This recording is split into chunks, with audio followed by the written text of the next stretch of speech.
জাতির বাংলাদেশ হবে আল কোরআনের বাংলাদেশ। সব বাংলাদেশ দেখা শেষ।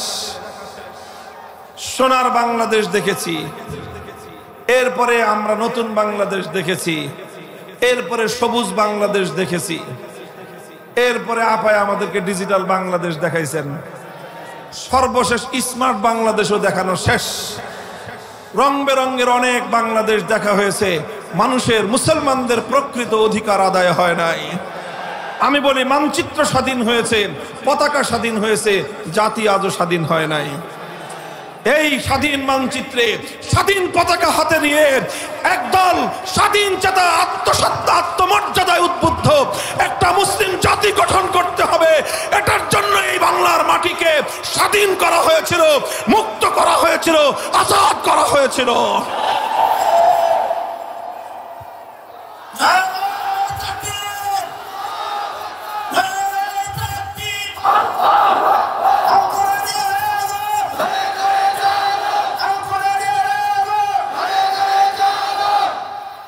মুহতারাম হাজিরিন, আমার কথা পরিষ্কার, আমরা পরিষ্কার ভাষায় বলে দিতে চাই, আমরা আল্লাহর কোরআনকে শুধুমাত্র মানুষের ব্যক্তিগত জীবনের গণ্ডিতে সীমাবদ্ধ রাখতে চাই না। কোরআন শুধুমাত্র মানুষের ব্যক্তিগত জীবনকে নিয়ন্ত্রণ করতে আসে নাই। ব্যক্তিগত জীবনে যেরকম কোরআন মানতে হবে, পরিবারের জীবনেও কোরআনকে মানতে হবে, ব্যবসা বাণিজ্য অর্থনৈতিক ক্ষেত্রেও আল্লাহর বিধান মানতে হবে, রাষ্ট্র এবং রাজনীতির ক্ষেত্রেও আল্লাহর কোরআন এবং ইসলামের বিধান মানতে হবে। কথা বলেন ঠিক না বেঠিক? যারা ইসলামের যে কোনো একটা অংশকে মান্য করবে না, ব্যক্তিগত জীবনে যে ইসলাম মানবে না সে ইসলামের অঙ্গহানি করলো, পরিবারের ক্ষেত্রে যে ইসলাম মানবে না সে ইসলামের অঙ্গহানি করলো, ব্যবসা বাণিজ্যের ক্ষেত্রে যে ইসলামকে মানলো না সে ইসলামের আরেকটা অঙ্গহানি করলো। যে ব্যক্তি রাষ্ট্র এবং রাজনীতিতে ইসলামকে মানতে চায় না সে যদি মুসলমান হয়ে থাকে সেও ইসলামের একটা অঙ্গহানি করলো। ভাই, কেউ যদি আপনার অঙ্গহানি করে, আপনার একটা হাত কেটে ফেলে, আপনার একটা পা কেটে ফেলে, তাহলে কি সে আপনার দোস্ত না দুশমন? বলেন, সে আপনার দোস্ত না দুশমন? সে যদি আপনার মায়ের পেটের ভাই হয়েও সে আপনার হাত কেটে ফেলে, আপনার পা কেটে ফেলে, আপনার কান কেটে ফেলে, আপনার নাক কেটে ফেলে, আপনার একটা অঙ্গ যদি কেটে ফেলে দেয়, মায়ের পেটের সেই ভাই আপনার দোস্ত না দুশমন? সন্দেহ আছে কোনো? সন্দেহ আছে কোনো? মুসলমানের ঘরে জন্ম নিয়ে ইসলামের নাম ধারণ করে যারা ইসলাম থেকে রাষ্ট্র ব্যবস্থাকে রাজনীতিকে যারা মাইনাস করতে চায় তারা ইসলামের সন্তান হলেও ইসলামের দুশমন, তারা ইসলামের দুশমন, তারা ইসলামের দুশমন।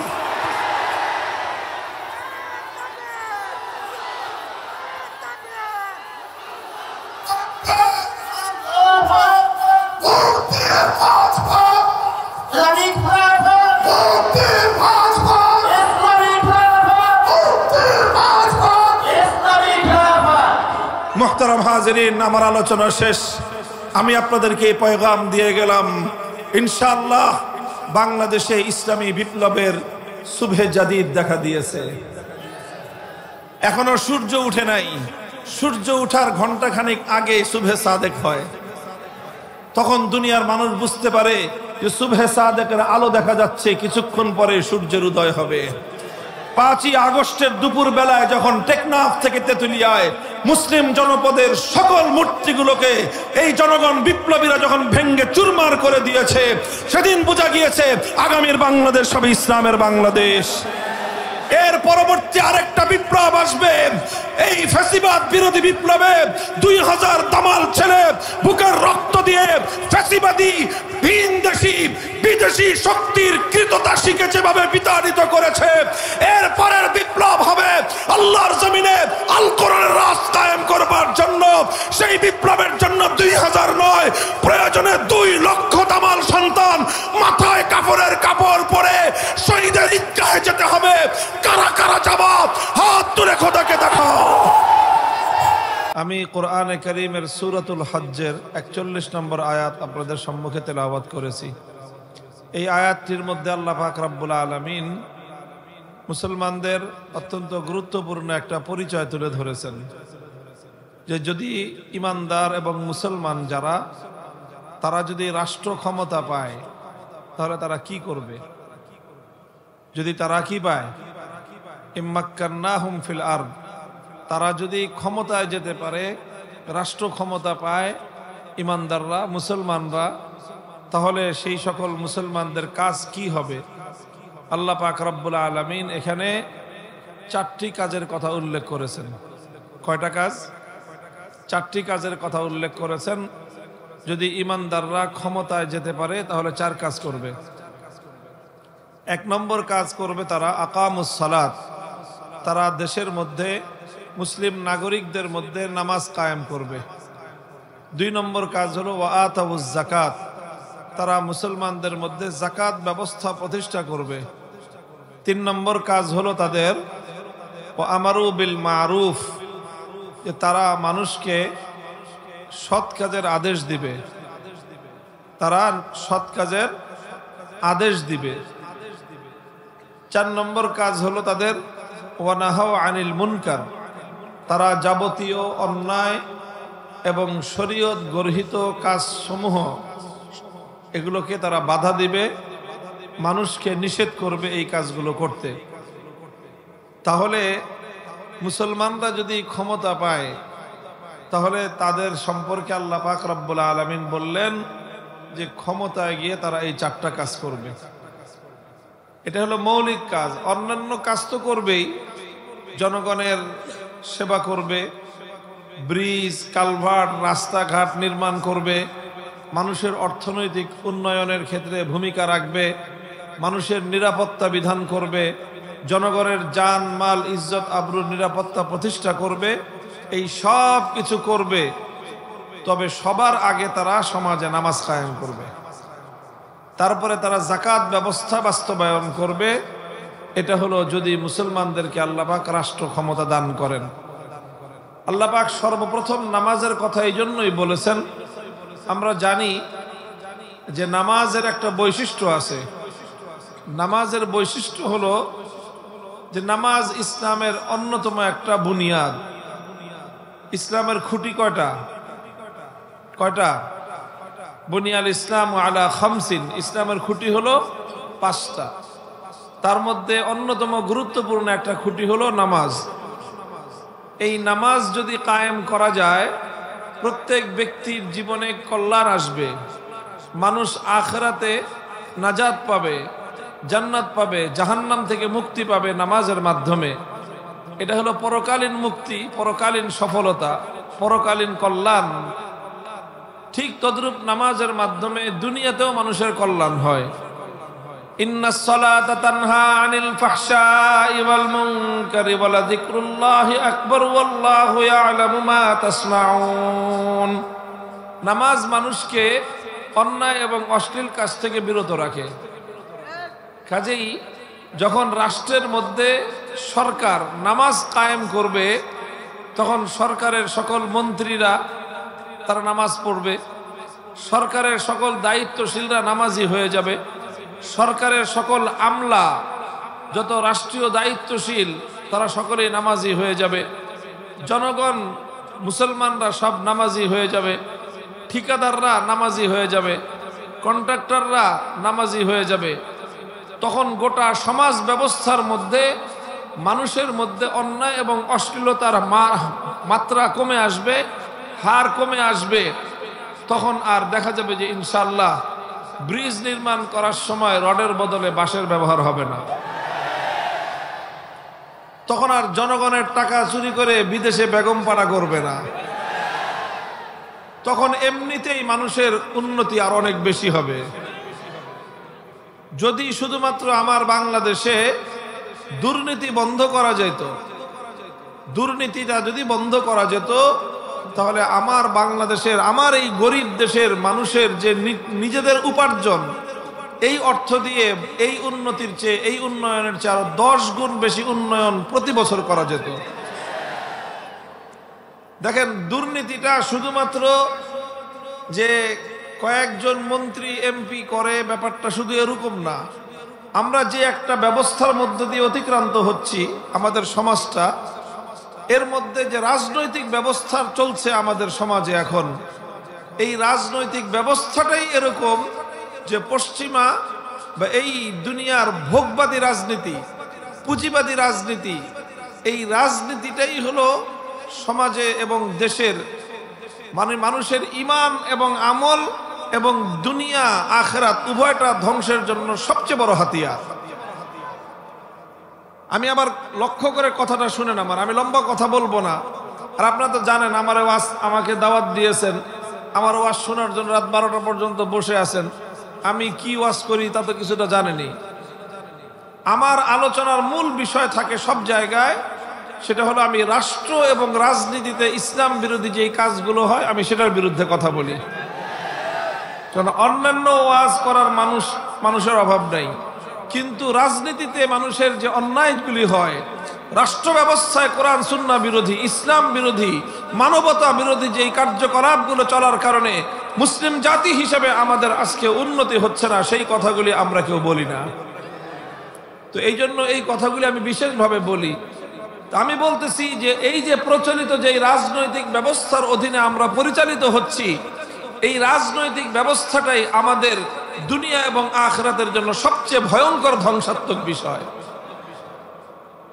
দুনিয়ার জন্য এই রাজনীতি জাতির জন্য সবচেয়ে ক্ষতিকর, আর ঈমানের জন্য এই রাজনীতি সবচেয়ে বড় ক্ষতিকর। দুনিয়ার জন্য রাজনীতিটা প্রচলিত রাজনীতিটা ক্ষতিকর কেমনে, ছোট্ট একটা দৃষ্টান্ত দেই আমি আপনাদের কাছে। আমাদের সমাজে যারাই প্রচলিত ক্ষমতার রাজনীতিটা করে, এই রাজনীতি করার জন্য একটা সিম্পল বিষয় হলো যে এই রাজনীতিতে বিভিন্ন পর্যায়ের নেতা থাকে।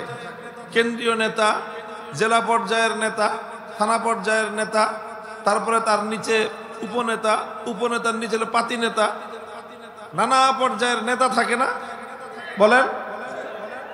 এই সকল নেতারা নেতৃত্ব দেয়, তারা যে নেতাগিরি করে কিসের মাধ্যমে করে? তাদের নেতাগিরি করার জন্য অনেক কিছুর দরকার হয়। ছোট্ট একটা বিষয় হলো প্রত্যেক নেতাকে তার নেতাগিরির মাপ অনুযায়ী প্রত্যেককে পোলাপান পালতে হয়। কথা বলেন ঠিক না বেঠিক? আমিও তো এই শহরের, এই দেশের একজন নাগরিক। তো যদি ইউনিয়ন পর্যায়ের নেতা হয়, কমপক্ষে 10-15টা পোলাপান তাকে পালতে হয়। থানা পর্যায়ের যদি নেতা হয় তাহলে কমপক্ষে তাকে 100-200 পোলাপান পালতে হয়। জেলা পর্যায়ের নেতা হলে 200-500-1000 পোলাপান তাকে পালতে হয়। এই সকল ছেলেপেলেগুলো যারা নাকি এই সকল নেতাদের অধীনে থাকে, আমি নিজে দেখেছি ব্যক্তিগত অ্যানালাইসিস করে, এদের কোনো প্রফেশন থাকে না। এরা কোনো কর্মজীবনে কেউ চাকরি করে না, কেউ ব্যবসা বাণিজ্য করে না। এদেরকে জিজ্ঞাসা যদি করা হয় যে তুমি কি করো, ভাইয়ের সাথে থাকি। এদের কাজ কি? ভাইয়ের সাথে থাকা, এটাই হলো বাস এদের প্রফেশন। এমন কি এরা বিয়ে করতে গেলে যদি পাত্রীপক্ষ জিজ্ঞাসা করে ছেলে কি করে, পরিচয় তার একটাই, ভাইয়ের সাথে থাকে। এটাই হলো তাদের পরিচয়। আচ্ছা বলেন, এই যে ভাই 10টা ছেলেকে যে পালে, আরেক ভাই 50টা ছেলেকে পালে, আরেকটা ভাই 100 ছেলেকে পালে, আরেকটা ভাই 500 ছেলেকে পালে, 500 ছেলেকে পালা কি খুব কঠিন সহজ বিষয়? প্রচুর সম্পদের প্রয়োজন, অর্থের প্রয়োজন, অনেক টাকা পয়সার প্রয়োজন। এই টাকা পয়সা সে পাবে কোথায়? 5 বছর পর্যন্ত নানাভাবে সে ইনভেস্ট করে। কি করে? 10 বছর ইনভেস্ট করে, 15 বছর ইনভেস্ট করে, আশা থাকে যদি একবার ক্ষমতায় যেতে পারি। সুদে আসলে গোটা সমস্ত যা 5 বছরের ইনভেস্ট, 1 বছরে এটা টাকাটা উসুল করে নিবে। টাকা যে উঠাইবে সে কোত্থেকে উঠাবে? জনগণের টাকা উঠাবে। কেমনে উঠাবে? দল যখন ক্ষমতায় যাবে তখন দলের এই সমস্ত নেতা, পাতি নেতা, উপনেতা যা আছে তাদের সবাইকে কাজ দিবে। কি কাজ দিবে? টেন্ডার দিবে। রাস্তা হবে, ব্রিজ হবে, কালভার্ট হবে, সব এই সকল দলের নেতা, পাতি নেতা, উপনেতারা এই সমস্ত কি পায়? টেন্ডার পায়। অথবা যারা টেন্ডার পায় এরা ওদের কাছ থেকে ভাগ পায়। এখন টেন্ডার হলো 1 কোটি টাকার কাজের। 1 কোটি টাকার কাজের যে টেন্ডার হবে, এখান থেকে মনে করেন 70 থেকে 80 লক্ষ টাকা এই সকল এই নেতা, পাতি নেতাদের ভাগ বটোয়ারা করে খাইতে হয়। 1 কোটি টাকার মধ্যে জনগণের জন্য কল্যাণের কাজ হয় মাত্র 20 লক্ষ টাকার। যেই রাস্তাটা 10 বছর টেকসই হওয়ার কথা, এটা 10 মাসও টেকসই হয় না। 10 বছরে এই রাস্তাটা 12 বার করতে হয়, 1 কোটি টাকার জায়গায় 20 কোটি টাকা খরচ হয়। এটা করতেই হয় এবং এই সিস্টেমটাই এরকম। এইভাবেই গোটা রাজনীতিটা দাঁড়িয়ে আছে, এইভাবেই রাষ্ট্র ব্যবস্থা গড়ে উঠছে। এই জন্যই আল্লাহর কোরআন বলেছে যে সর্বপ্রথম নামাজ কায়েম করবে রাষ্ট্র। নামাজ কায়েম করলে প্রত্যেকটা মানুষের নীতি নৈতিকতা উন্নত হবে। তখন সে জনগণের একটা পয়সা আত্মসাৎ করতে, রাষ্ট্রের একটা পয়সা আত্মসাৎ করতে সে অনেক হিসাব নিকাশ করবে। আল্লাহর কাছে জবাবদিহিতার ভয় তার অন্তরের মধ্যে আসবে। আল্লাহর মধ্যে জবাবদিহিতার ভয় যখন আসবে তখন সে দুর্নীতি করবে না। আমি বলি, এই যে দুর্নীতি যে হয়, শুধু মন্ত্রী হয়ে একজন মানুষ দুর্নীতি করে, প্রধানমন্ত্রী হয়ে একজন দুর্নীতি করে, বিষয়টা শুধু এমন না। গোটা এই রাজনৈতিক বন্দোবস্তের মধ্যেই এটাই দুর্নীতিকে জন্ম দেয়। দুর্নীতির আতুর ঘর এই প্রচলিত রাজনীতি। পশ্চিমা এই ভোগবাদী রাজনীতির ভিত শুদ্ধ ধসিয়ে দিতে হবে। যতক্ষণ পর্যন্ত এটাকে ধ্বংস করতে না পারবেন, ততক্ষণ পর্যন্ত দেশ এবং জাতির উন্নতি প্রকৃত অর্থে সম্ভব নয়। মুহতারাম হাজিরিন, এই জন্য ইসলাম প্রদত্ত যে রাজনৈতিক বন্দোবস্ত, সরকারের প্রথম দায়িত্ব হলো নামাজ কায়েম করো। নামাজ কায়েম করলে শুধু আখিরাতের উন্নতি হয় না, দেশের জনগণের দুনিয়ার উন্নতি হয়, ইহকালীন কল্যাণ হয়। এই জন্য খলিফাতুল মুসলিমিন ওমর ফারুক রাদিয়াল্লাহু তাআলা আনহু, তিনি যখন খলিফা, রাষ্ট্রনায়ক অর্ধজাহানের, তিনি তার সকল গভর্নরদের কাছে, সকল প্রশাসকদের কাছে একটা সার্কুলার প্রেরণ করেছিলেন। ইতিহাসের পাতায় সেই কথাগুলি আজও স্বর্ণাক্ষরে লিখিত। খলিফা ওমর সার্কুলার জারি করেছিলেন, ইন্না আহাম্মা উমুরিকুম ইনদি আস-সালাহ ফামান হাফিজাহা ফাহুয়া লিমা সিওয়াহা আহফাজ ওয়া মান দাইয়াহা ফাহুয়া লিমা সিওয়াহা আদিয়াউ। খলিফাতুল মুসলিমিন ওমর ফারুক বললেন, হে মুসলিম বিশ্বের গভর্নরগণ, প্রশাসকগণ, তোমরা কান খাড়া করে শুনে রাখো। আমার দৃষ্টিতে তোমাদের সবচেয়ে গুরুত্বপূর্ণ দায়িত্ব হলো নামাজ কায়েম করা। যেই প্রশাসক, যেই ডিসি, যেই এসপি যথাযথভাবে নামাজ কায়েম করবে, তার অন্য সবগুলো কাজ নামাজের চেয়েও আরো সুন্দর হবে। আর রাষ্ট্রের যেই দায়িত্বশীল যথাযথভাবে নামাজ কায়েম করবে না, নামাজকে যে ধ্বংস করবে, সে জনগণের সম্পদ, জনগণের স্বার্থ তার দ্বারা আরো বেশি ধ্বংস হবে।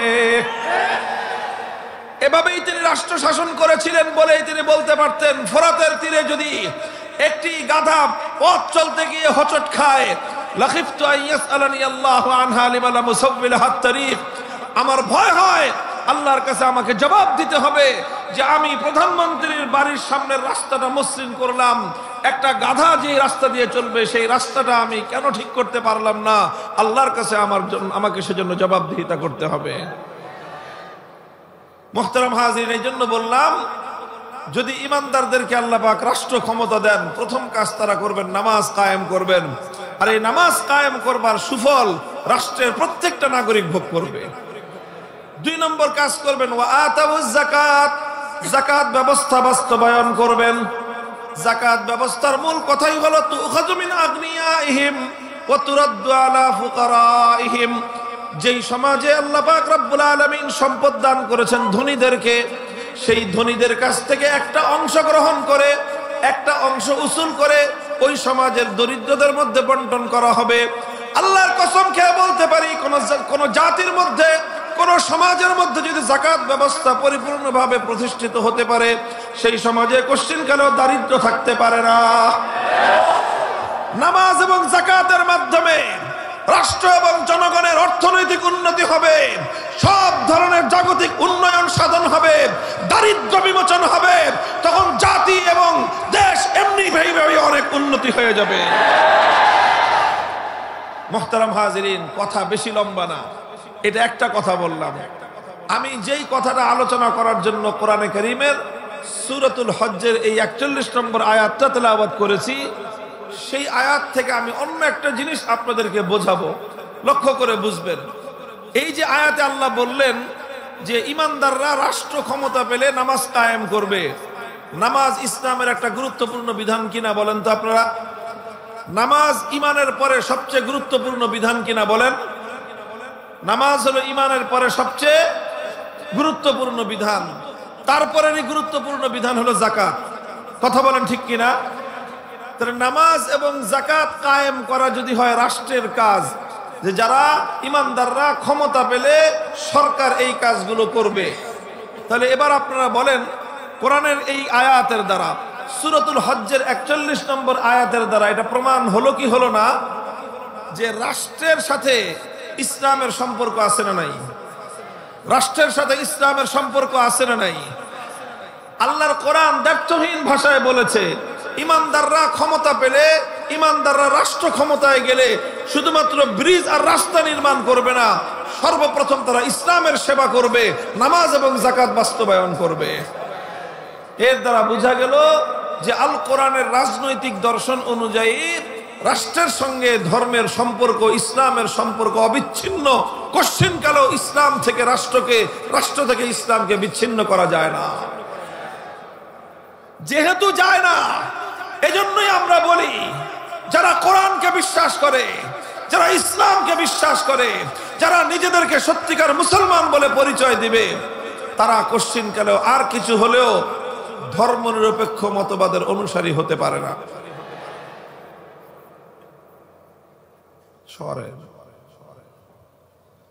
তারা অন্তত ধর্মনিরপেক্ষ মতবাদের অনুসারী হতে পারে না।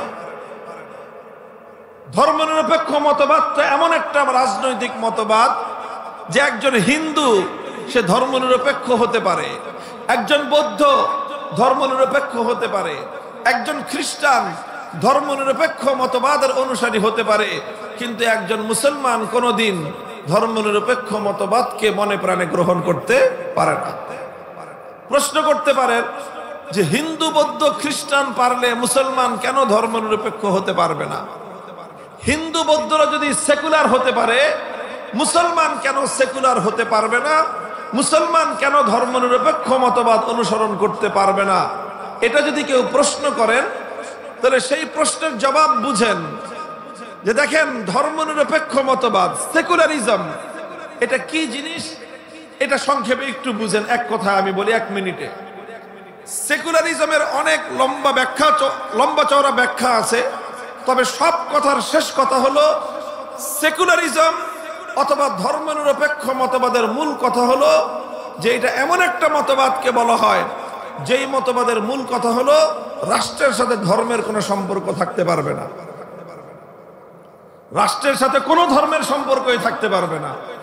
এটাই হলো সেকুলারিজমের সার কথা, যে রাষ্ট্রের সাথে ইসলাম ধর্মের সম্পর্ক থাকবে না, হিন্দু ধর্মের সম্পর্ক থাকবে না, বৌদ্ধ ধর্মের সম্পর্ক থাকবে না, খ্রিস্টান ধর্মের সম্পর্ক থাকবে না, কোন ধর্মের সাথে রাষ্ট্রের সম্পর্ক থাকতে পারবে না।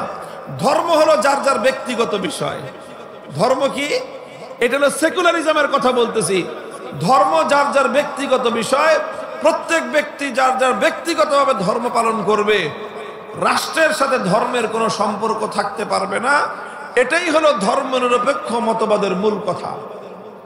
আচ্ছা, এখন এটা যদি ধর্মনিরপেক্ষ মতবাদের মূল কথা হয়, তাহলে একজন হিন্দু ব্যক্তি এই মতবাদকে গ্রহণ করতে কোনো সমস্যা নাই তার ধর্মের দৃষ্টিকোণ থেকে। একজন খ্রিস্টান অথবা একজন বৌদ্ধ এই মতবাদকে গ্রহণ করলে তার ধর্মীয় দৃষ্টিকোণ থেকে কোনো সমস্যা নাই। কেন নাই? কেন সমস্যাটা নাই? সমস্যা এই জন্য নাই যে হিন্দু ধর্ম তার ধর্মাবলম্বীকে এই কথা বলে না যে তোমার রাষ্ট্রটাকে হিন্দু ধর্ম অনুযায়ী চালাতে হবে। এরকম কোন নির্দেশ হিন্দু ধর্মের মধ্যে নাই। এমন কোন নির্দেশ বৌদ্ধ ধর্মের মধ্যেও নাই যে রাষ্ট্রকে ধর্ম অনুযায়ী চালাতে হবে। খ্রিস্টান ধর্মের মধ্যে এমন কোনো কথা নাই যে রাষ্ট্রকে ধর্ম অনুযায়ী চালাতে হবে। সুতরাং একজন মানুষ যদি একই সময়ে হিন্দু ধর্ম পালন করে আবার ধর্মনিরপেক্ষ মতবাদ অনুসরণ করে, তার কোনো সমস্যা হবে না। কেন হবে না? কারণ সে ধর্মনিরপেক্ষ মতবাদ অনুযায়ী রাষ্ট্রকে ধর্ম থেকে আলাদা রাখবে। এতে তার হিন্দু ধর্মের কোনো সমস্যা নাই, কারণ ধর্ম তো তাকে কথা বলে নাই যে রাষ্ট্রটাকে ধর্ম অনুযায়ী চালাতে হবে। একই কথা বৌদ্ধ ধর্মের ক্ষেত্রেও সে ধর্মনিরপেক্ষ মতবাদ অনুসরণ করলে রাষ্ট্রকে ধর্ম থেকে আলাদা রাখবে, আর এতে তার ধর্মের কোনো ক্ষতি হবে না, কারণ ধর্ম তো তাকে কথা বলে নাই যে রাষ্ট্রকে ধর্ম অনুযায়ী চালাও। একই কথা খ্রিস্টানের ব্যাপারেও, সে যদি ধর্মনিরপেক্ষ মতবাদ অনুসরণ করে, সে রাষ্ট্রকে ধর্ম থেকে আলাদা রাখলেই সে সেকুলার হয়ে গেল, ধর্মনিরপেক্ষ হয়ে গেল। এতে তার ধর্ম খ্রিস্ট ধর্মের কোনো সমস্যা নাই, কারণ খ্রিস্ট ধর্ম তাকে তো এই কথা বলে নাই যে তোমার রাষ্ট্রকে ধর্ম অনুযায়ী চালাতে হবে। হিন্দু বলেন, বৌদ্ধ বলেন, খ্রিস্টান ধর্ম বলেন, আমি চ্যালেঞ্জ করে বলি, ওপেন চ্যালেঞ্জ বলি, এই সব ধর্মাবলম্বীদের সাথে আপোষে বলি এই কথা যে অন্য কোন ধর্মের মধ্যে রাষ্ট্র ব্যবস্থার কোনো রূপরেখা নাই। রাষ্ট্র কিভাবে চালাতে হবে হিন্দু ধর্মে সেই কথা বলা নাই। রাষ্ট্র কিভাবে চলবে বৌদ্ধ ধর্মে তার রূপরেখা নাই। রাষ্ট্র কিভাবে চলবে খ্রিস্টান ধর্মে তার কোনো রূপরেখা নাই। এই জন্য অন্য কোন ধর্মে রাষ্ট্রের রূপরেখা না থাকার কারণে ধর্মগুলো তার অনুসারীদেরকে বলে না যে রাষ্ট্রটাকে ধর্ম অনুযায়ী চালাও। এই জন্য একজন মানুষ একই সময়ে হিন্দুও থাকতে পারে, সেকুলারও হতে পারে। একটা মানুষ একই সময়ে বৌদ্ধ থাকতে পারে, সেকুলারও হতে পারে। একই সময়ে খ্রিস্টানও থাকতে পারে, সেকুলারও হতে পারে। কিন্তু একজন মুসলমান একই সঙ্গে মুসলমানও থাকবে, সেকুলারও হবে, কোশ্চিনকালেও সম্ভব না। কেন সম্ভব না বুঝেন? এইটাই আমার বুঝার শেষ কথা। এরপরে কিছুক্ষণ স্লোগান দিবেন, মাহফিল শেষ। বুঝার কথাটা দেখেন যে যদি ধর্মনিরপেক্ষ মতবাদের অনুসরণ করতে চায় তাহলে কি করতে হবে? ধর্মকে রাষ্ট্র থেকে আলাদা রাখতে হবে। আর যদি সে ইসলাম মানতে চায়, ইসলাম মানতে চাইলে আল্লাহর কোরআনকে মানতে হবে কি হবে না? বলেন, কোরআনকে মানা ছাড়া কেউ ইসলাম মানতে পারে? তো ইসলাম মানতে চাইলে কোরআনকে মানতে হবে। কোরআনকে মানতে চাইলে কোরআন তো বলতেছে তুমি ক্ষমতা পাইলে নামাজ কায়েম করবা, যাকাত বাস্তবায়ন করবা। অর্থাৎ ইসলাম বলতেছে ক্ষমতা পাইলে, রাষ্ট্র ক্ষমতা তোমার কাছে আসলে তোমাকে ধর্ম বাস্তবায়ন করতে হবে। সুতরাং ইসলাম বলে তুমি যদি ক্ষমতা পাও, রাষ্ট্র ক্ষমতা পাও, তাহলে তোমাকে ধর্মের সঙ্গে সম্পৃক্ত থাকতে হবে। কোরআন বলতেছে রাষ্ট্র ব্যবস্থা কোশ্চিনকালেও ধর্মের বাইরে যেতে পারে না। তাহলে ধর্মনিরপেক্ষ মতবাদ বলতেছে রাষ্ট্রের সাথে ধর্মের সম্পর্ক চলবে না। ইসলাম বলতেছে রাষ্ট্র ক্ষমতা ধর্মের বাইরে যেতে পারবে না। এখন একজন মানুষ এই দুটো কথা একসাথে মানতে পারবে যে তুমি একসাথে এক সময়ে রাষ্ট্রকে ধর্ম থেকে আলাদাও রাখবা, আবার রাষ্ট্রকে ধর্মের আন্ডারে চালাবা? এই দুটো বিধান একসাথে পালন করা সম্ভব? বলেন সম্ভব?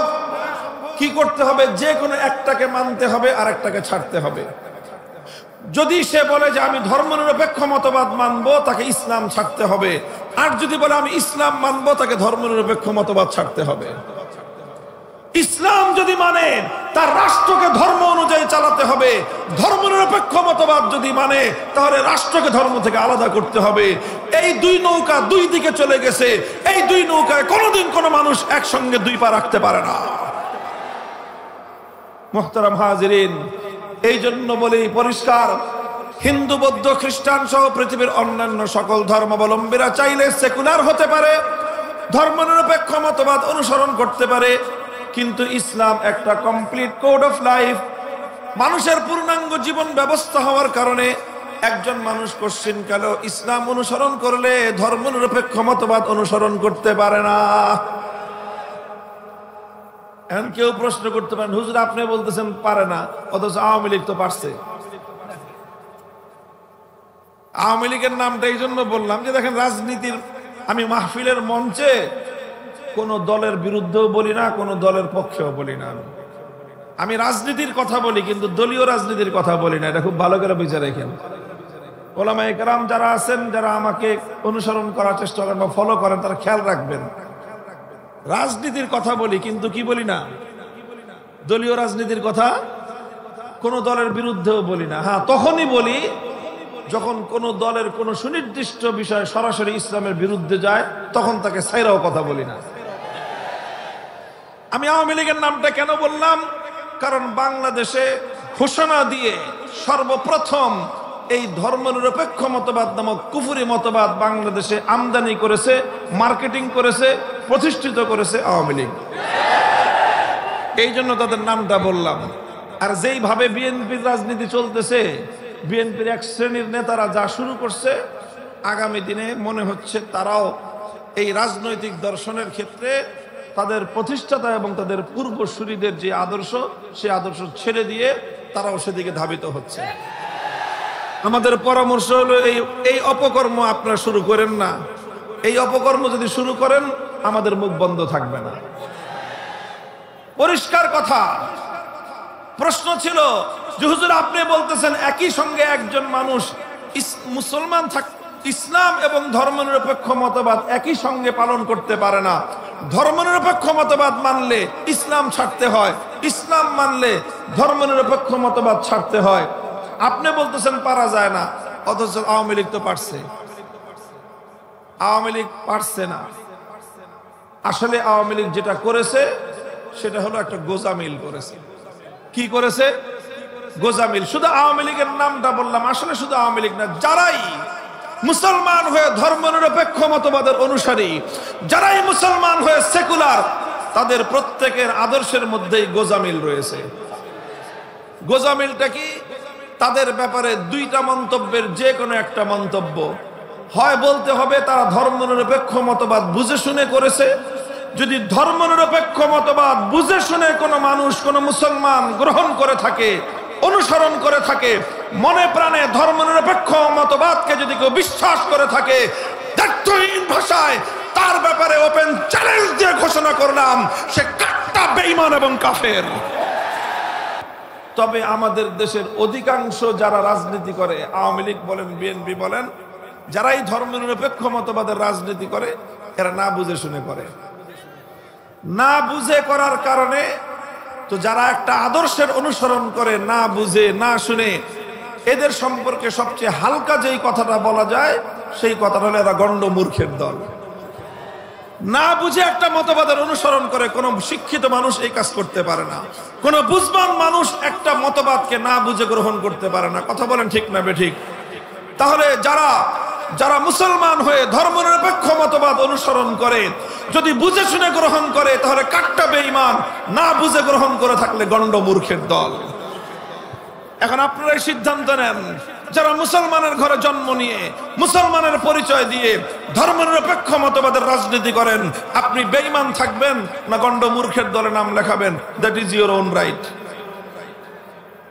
তবে আমরা ঐতিহাসিকভাবে বলতে পারি, আমরা যারা ইসলামকে অনুসরণ করতে চাই, আমরা যারা মুসলমান, আল্লাহর কোরআনকে যারা মানি, কোরআনকে যারা বিশ্বাস করি, আমরা ব্যক্তিগত জীবনে আল্লাহর কোরআনকে যেরকম বাস্তবায়ন করি, পরিবারের ক্ষেত্রে আল্লাহর কোরআনকে বাস্তবায়ন করতে চাই, সমাজ এবং রাষ্ট্রেও আমাদের একটাই লক্ষ্য, একটাই উদ্দেশ্য, আল কোরআনের সমাজ গড়তে চাই, আল কোরআনের সমাজ গড়তে চাই।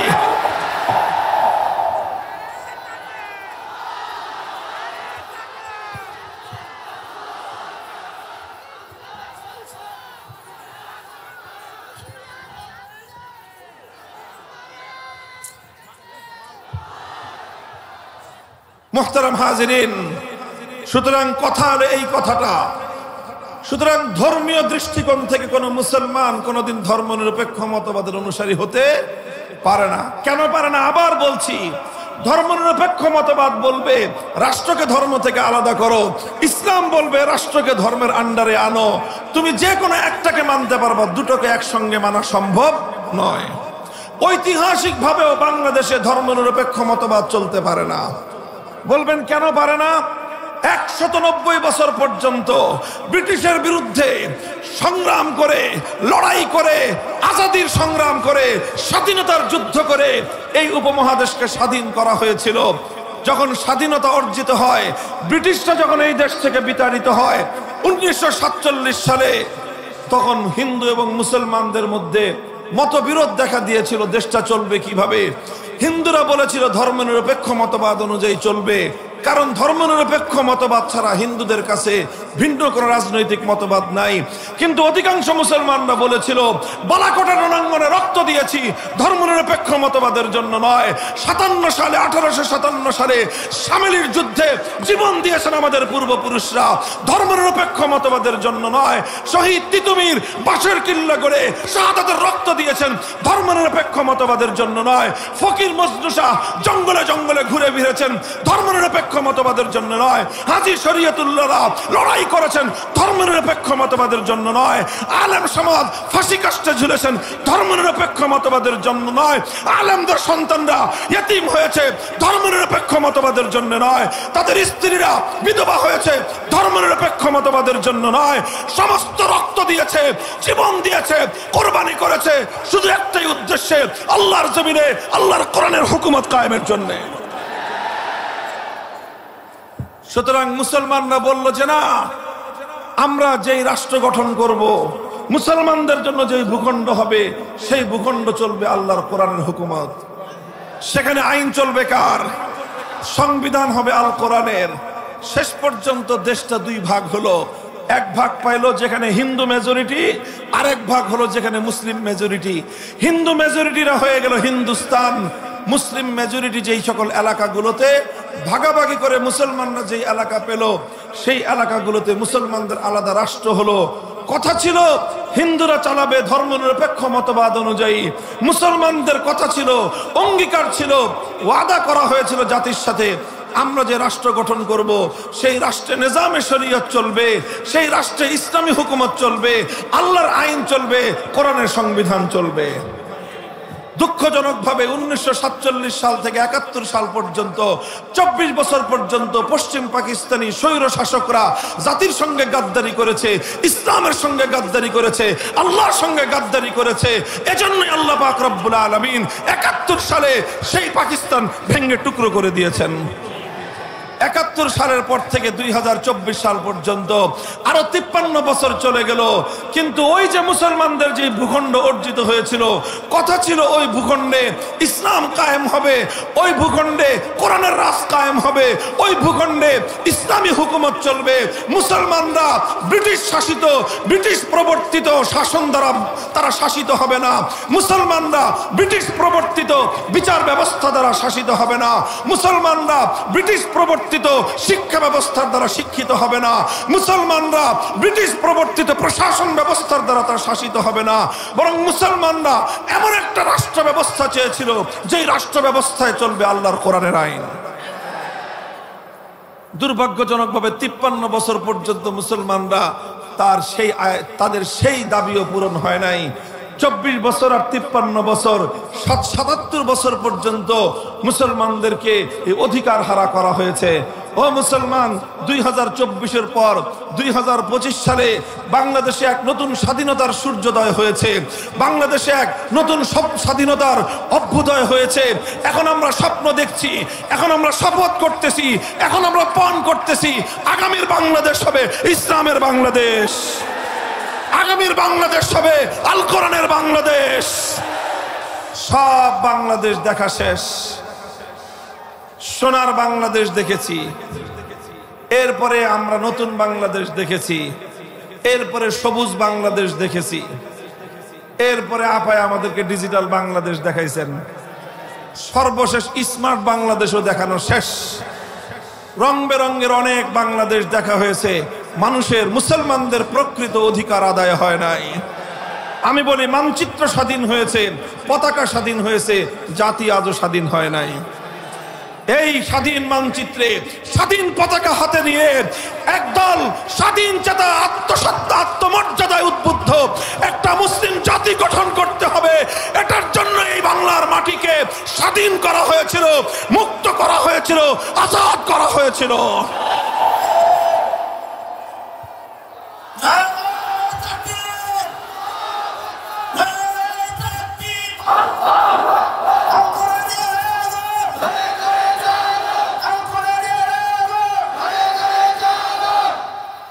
মুহতারাম হাজিরিন, আমার কথা পরিষ্কার, আমরা পরিষ্কার ভাষায় বলে দিতে চাই, আমরা আল্লাহর কোরআনকে শুধুমাত্র মানুষের ব্যক্তিগত জীবনের গণ্ডিতে সীমাবদ্ধ রাখতে চাই না। কোরআন শুধুমাত্র মানুষের ব্যক্তিগত জীবনকে নিয়ন্ত্রণ করতে আসে নাই। ব্যক্তিগত জীবনে যেরকম কোরআন মানতে হবে, পরিবারের জীবনেও কোরআনকে মানতে হবে, ব্যবসা বাণিজ্য অর্থনৈতিক ক্ষেত্রেও আল্লাহর বিধান মানতে হবে, রাষ্ট্র এবং রাজনীতির ক্ষেত্রেও আল্লাহর কোরআন এবং ইসলামের বিধান মানতে হবে। কথা বলেন ঠিক না বেঠিক? যারা ইসলামের যে কোনো একটা অংশকে মান্য করবে না, ব্যক্তিগত জীবনে যে ইসলাম মানবে না সে ইসলামের অঙ্গহানি করলো, পরিবারের ক্ষেত্রে যে ইসলাম মানবে না সে ইসলামের অঙ্গহানি করলো, ব্যবসা বাণিজ্যের ক্ষেত্রে যে ইসলামকে মানলো না সে ইসলামের আরেকটা অঙ্গহানি করলো। যে ব্যক্তি রাষ্ট্র এবং রাজনীতিতে ইসলামকে মানতে চায় না সে যদি মুসলমান হয়ে থাকে সেও ইসলামের একটা অঙ্গহানি করলো। ভাই, কেউ যদি আপনার অঙ্গহানি করে, আপনার একটা হাত কেটে ফেলে, আপনার একটা পা কেটে ফেলে, তাহলে কি সে আপনার দোস্ত না দুশমন? বলেন, সে আপনার দোস্ত না দুশমন? সে যদি আপনার মায়ের পেটের ভাই হয়েও সে আপনার হাত কেটে ফেলে, আপনার পা কেটে ফেলে, আপনার কান কেটে ফেলে, আপনার নাক কেটে ফেলে, আপনার একটা অঙ্গ যদি কেটে ফেলে দেয়, মায়ের পেটের সেই ভাই আপনার দোস্ত না দুশমন? সন্দেহ আছে কোনো? সন্দেহ আছে কোনো? মুসলমানের ঘরে জন্ম নিয়ে ইসলামের নাম ধারণ করে যারা ইসলাম থেকে রাষ্ট্র ব্যবস্থাকে, রাজনীতিকে যারা মাইনাস করতে চায়, তারা ইসলামের সন্তান হলেও ইসলামের দুশমন, তারা ইসলামের দুশমন, তারা ইসলামের দুশমন।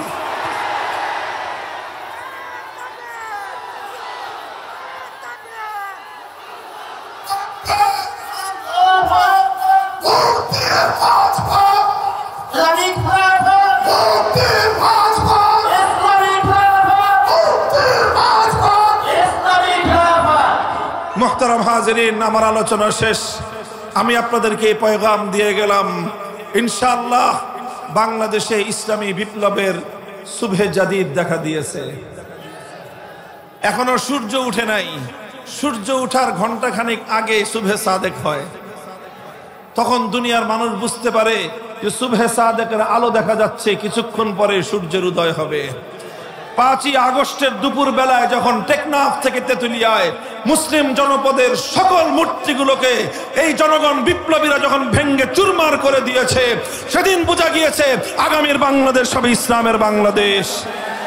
এর পরবর্তী আরেকটা বিপ্লব আসবে, এই ফ্যাসিবাদ বিরোধী বিপ্লবে 2000 দামাল ছেলে বুকের রক্ত দিয়ে ফ্যাসিবাদী ভিনদেশী বিদেশি শক্তির কৃততা শিখে যেভাবে বিতাড়িত করেছে, এর পরের বিপ্লব হবে আল্লাহর জমিনে আল কোরআনের রাজ কায়েম করবার জন্য। সেই বিপ্লবের জন্য 2000 নয়, প্রয়োজনে 2 লক্ষ দামাল সন্তান মাথায় কাপড়ের কাপড় পরে শহীদের ঈদগাহে যেতে হবে। কারা কারা জবাব হাত তুলে খোদাকে দেখাও।